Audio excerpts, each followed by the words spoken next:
la verdad yo creo que ha quedado más que claro. Estaba haciendo un análisis de todo lo que hemos venido estudiando y quiero entrar al capítulo que sigue, al capítulo 13 el día de hoy. El capítulo 13 nos va a revelar lo que tanto he venido insistiendo de alguna forma en cuanto a las consecuencias. Porque si bien es cierto, no quiero abordar las consecuencias, es decir, ver profundamente en qué consistieron cada una de ellas, sí quiero mencionarlas. Sin embargo, yo en algún momento pensé que hablar de las consecuencias de David iba a ser un poco reiterativo porque se han venido haciendo énfasis de alguna forma el capítulo 12 en las consecuencias que las acciones de David han generado. Entonces, lo cierto es, hermanos, es que el capítulo 13 nos va a hablar, pero de unas consecuencias que no tienen que ver con el resultado de sus acciones de manera, ¿cómo lo puedo explicar?, negligente. Voy a explicarlo. David tomó una serie de decisiones y esa serie de decisiones, por supuesto, que iban a traer consecuencias. Pero las consecuencias que estamos viendo a partir del capítulo 13 son consecuencias ya más personales. Ese es el punto al que quiero llegar. Porque si bien es cierto, hubo consecuencias que podemos ver en el capítulo 12, esas consecuencias tienen que ver más con el carácter de lo que ocurrió en el campo de batalla, de lo que sucedió en su relación con con Urías, esa hipocresía que hubo, lo que sucedió cuando entregó la carta y se diseminó esa deslealtad de parte del rey. De tal manera que yo quiero adentrarme al capítulo 13, pero para ver algunas cosas que tienen que ver con el trato de Dios, pero de manera personal, directo, frontal, hacia la vida del rey David. Y estas palabras que vamos a analizar son expuestas en la vida del profeta Natán, un hombre que Dios va a usar para confrontar a David. Entonces yo le voy a pedir que abra su Biblia en el segundo libro de Samuel, capítulo 13. Sin embargo, hermanos, déjenme hacer un pequeño análisis de todo esto que ya hemos hablado. Usted recordará que David obviamente ya había logrado el acometido, ¿no? Finalmente Urías murió, era lo que tanto deseaba. Le llegó la noticia de lo que sucedió en el campo de batalla, le informaron que ciertamente Urías murió, le informaron las bajas que hubo en el campo de batalla y por qué perdieron la batalla y cómo los amonitas de alguna manera escarnecieron en contra del pueblo de Dios, en este caso de los que estaban peleando ahí porque fueron humillados. Sin embargo, te decía hace un ratito, esas son consecuencias derivadas de las malas decisiones de David. Pero ahora vienen las decisiones personales hacia su vida. Yo te decía que David tendría alrededor de 50 años, 45, 50 años, más o menos, cuando estaba pasando todo esto. Y también nos damos cuenta, hermanos, de que David iba a resentir su primera consecuencia frontal, lo primero que iba a ver es que se iba a dar cuenta de que alguien ajeno, o más bien sí, muy personalmente unido a él, sin embargo, ajeno a todo esto que estaba sucediendo, iba a padecer, iba a morir. De entrada tú puedes ver, por ejemplo, como en el capítulo 12, no lo leas, yo te lo voy a leer porque ya pasamos, nos damos cuenta cómo el niño que ya le había nacido, que estaba por nacer, inmediatamente lo que va a decir el profeta Natán es que ese niño va a morir.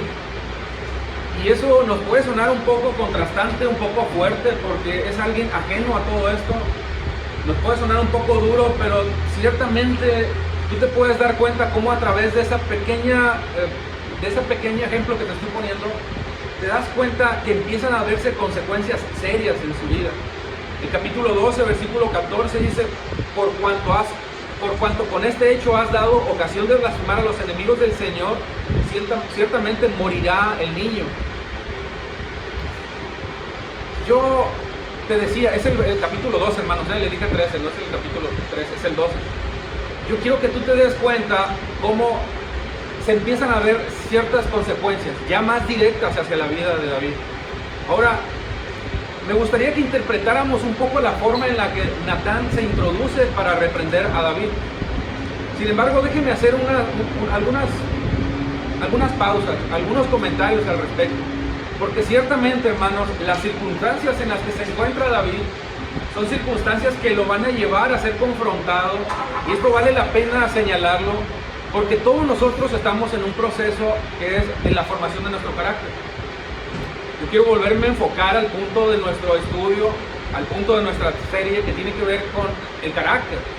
Sin embargo, estas circunstancias, hermanos, le van a servir como plataforma, permítame decirlo así, para que David empiece a analizar la forma en la que está viviendo, la forma en la que está decidiendo. Y yo te hablaba de las circunstancias, porque estas circunstancias van a ser la base para lo que va a venir después. ¿Qué es lo que va a venir después? Bueno, una serie de acciones mucho más pensantes acerca de David, una serie de salmos que va a escribir David, que nos van a hacer de edificación. Te hablaba de esos salmos penitenciarios, pero lo que yo quiero que tú entiendas es que las circunstancias de David, hermanos, son las circunstancias de David.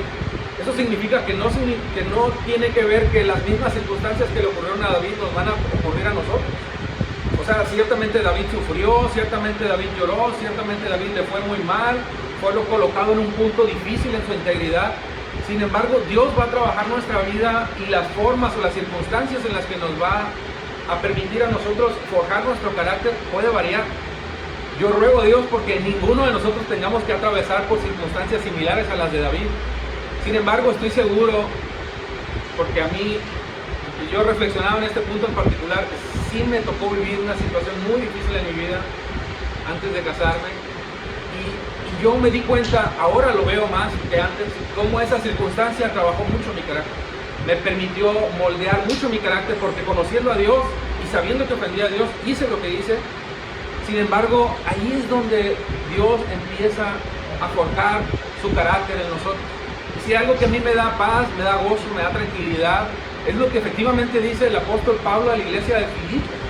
En el capítulo 1, versículo 6, te lo leo, dice: y estoy seguro de que Dios, quien comenzó la buena obra en ustedes, la continuará hasta que quede completamente terminada el día que Cristo Jesús vuelva.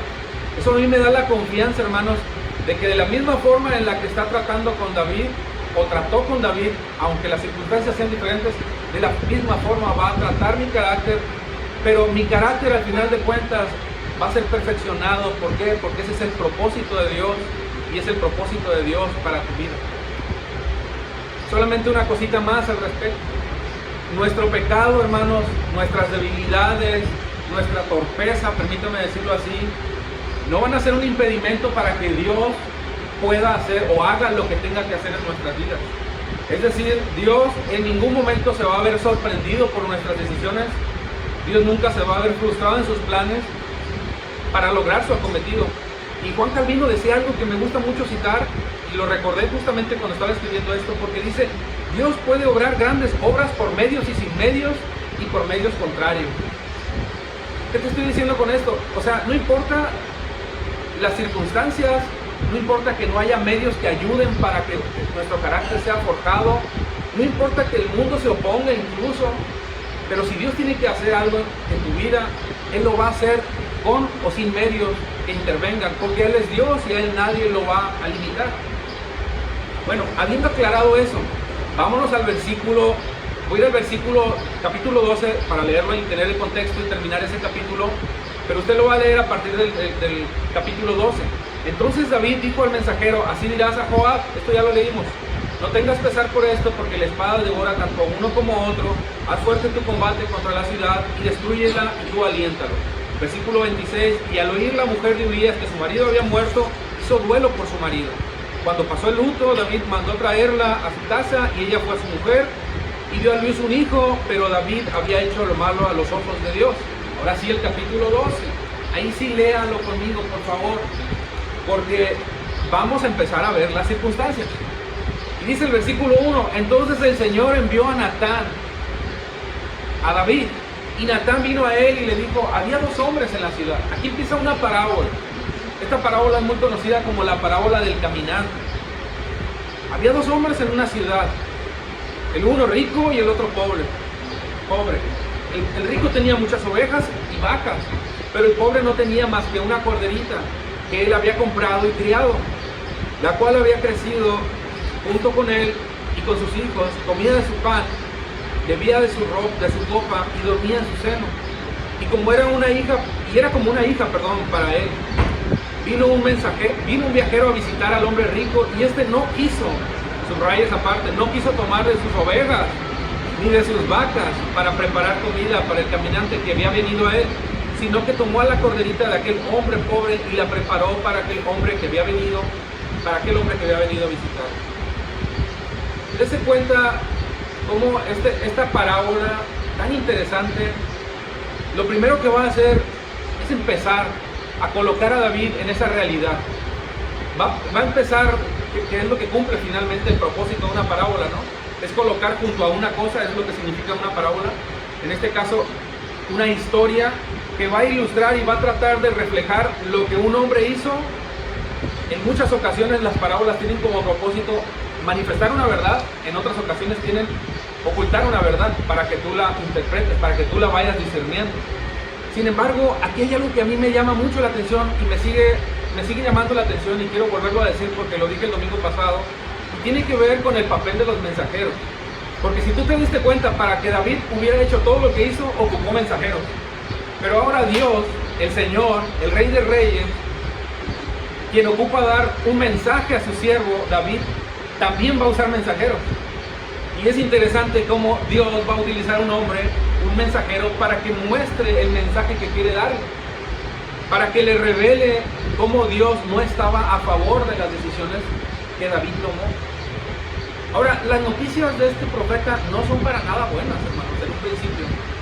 Sin embargo, vea cómo trata de colocar, trata de ubicar a David en medio de una situación, en medio de una historia, para que él descubra por sí solo en qué se había convertido él. Este hombre, este profeta, está revelando una historia triste, una historia lamentable, una historia ruin de un hombre perverso, un hombre que tenía todo y poseyéndolo todo, lo que hizo es quitarle al que no tiene y dejarlo en un estado de vulnerabilidad. Ahora déjame te explico la parábola. Habla de un hombre rico que tenía mucho ganado. Ese hombre obviamente es David. Y por otro lado habla de un hombre pobre que no tenía nada, una corderita nada más, y es Urias. Sin embargo, esa corderita vendría siendo Betsabé.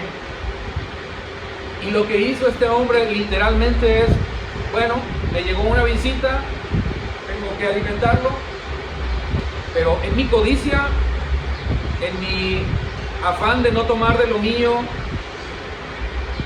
tomo de la corderita de este hombre que no tiene nada, y lo que hizo fue literalmente dejarlo en un estado de indefensión. Vaya, este hombre se alimentaba de esa corderita, de lo que le producía.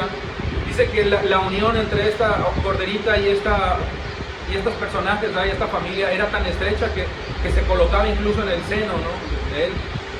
Entonces tú te puedes dar cuenta de que en realidad nos está hablando de una historia enternecedora, porque la unión entre Urias y Betsabé, por lo que está dejando ver esa historia, era muy íntima, era muy, muy unida. Eran pobres, pero se amaban, vaya, es lo que está tratando de decirnos. Sin embargo, cuando Natán cuenta esta historia y esta parábola, fíjate que Natán no comienza con la espada desenvainada dándole duro a David. No está juzgándolo por sus acciones. Lo está colocando, te decía yo, frente a una historia triste y desgarradora. Porque tiene que verse David, tiene que reflejarse en lo que él se convirtió. En un hombre tirano, en un hombre perverso.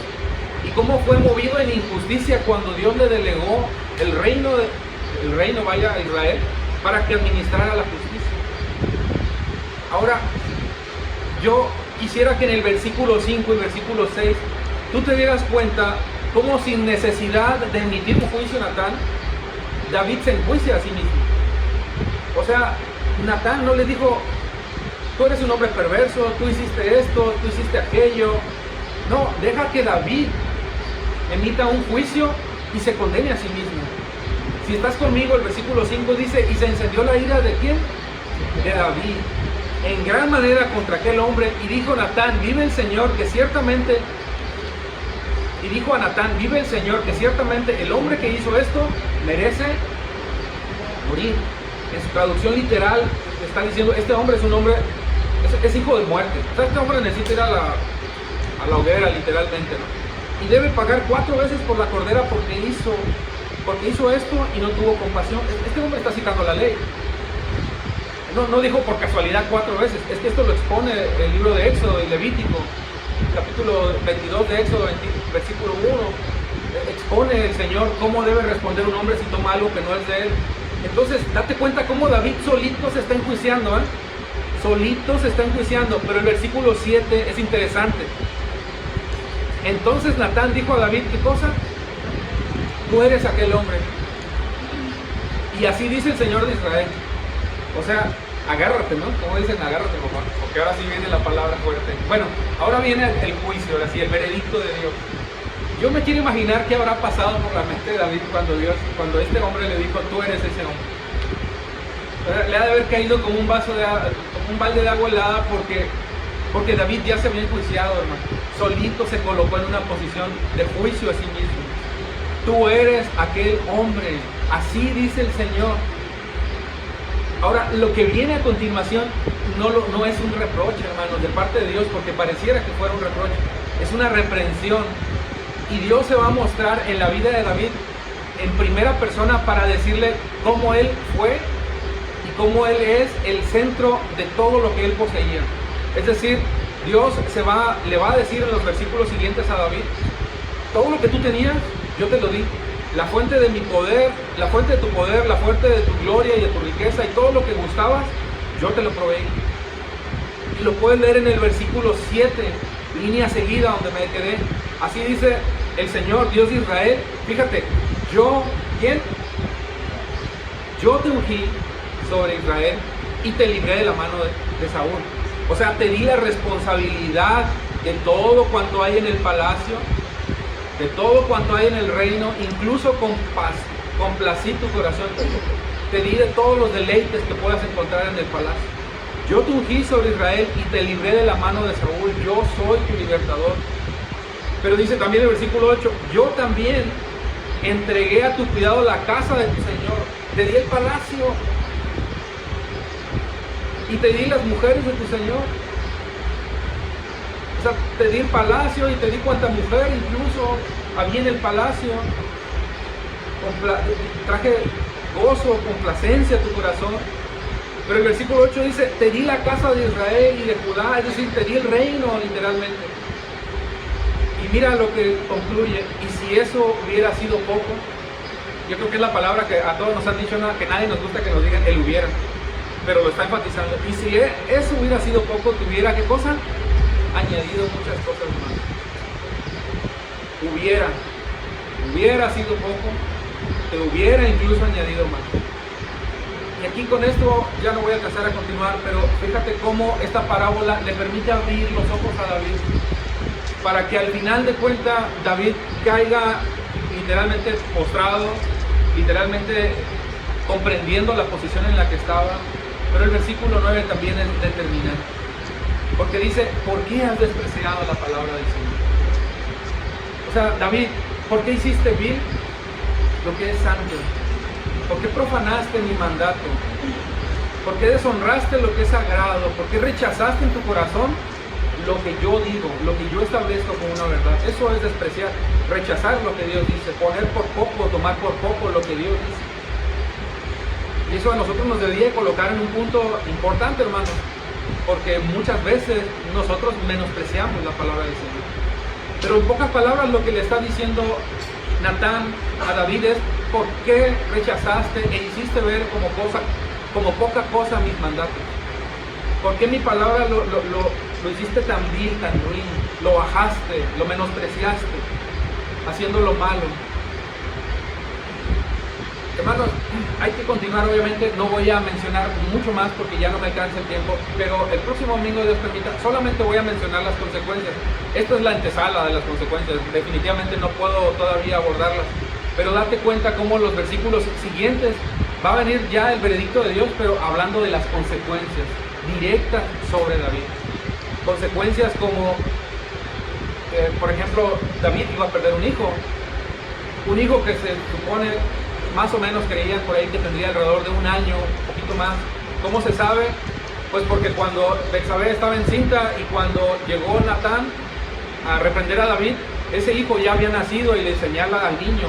La palabra niño ahí se traduce como el recién nacido y se cree que tendría alrededor de un año pasado. Pero déjame te cuento después un poco más acerca de estas consecuencias tan duras que tú las puedes ver a partir del capítulo 13. Y número 1, la primera de ellas tú la puedes ver como Amón se mete con su hermana o media hermana. ¿Quién es? Tamar. Y ahí empieza una serie de consecuencias que Dios mismo le está revelando a través de este amor. ¿Amén? Bueno, vamos a orar y vamos a dar gracias por este mensaje. Padre, te damos tantas gracias, Señor. Sin duda no deja de sorprendernos, Señor, cuando pareciera, Dios, en nuestra mente que tú no vas a hacer algo, Dios, al ver la injusticia. Nosotros vemos como tú nunca dejas la injusticia a la deriva, Señor. Tú actúas, tú obras y tú no permites, Dios, que obviamente que ningún acto de injusticia quede impune, porque delante de ti todas las cosas serán juzgadas y serán juzgadas correctamente. Padre, te damos tantas gracias por este pequeño mensaje tan profundo, tan lleno de sabiduría, Dios, que nos coloca a nosotros, o nos debería de colocar en esa parábola para reflexionar en lo que tú dices y en lo que nosotros debemos hacer, porque tú lo mandas, porque tú lo ordenas, y nosotros deberíamos de obedecerlo, solamente porque es tu palabra, Señor. Gracias porque esta historia nos permite incluso ver el dolor de David, pero al mismo tiempo, Dios, conocer esta historia para prevenirnos y si estamos o hemos caído en alguna falta, poder venir como David delante de ti en arrepentimiento y también encontrando el gozo de tu salvación a través de ese arrepentimiento en Cristo Jesús. Gracias te damos, te adoramos, te bendecimos en el nombre de Jesús. Amén. Amén.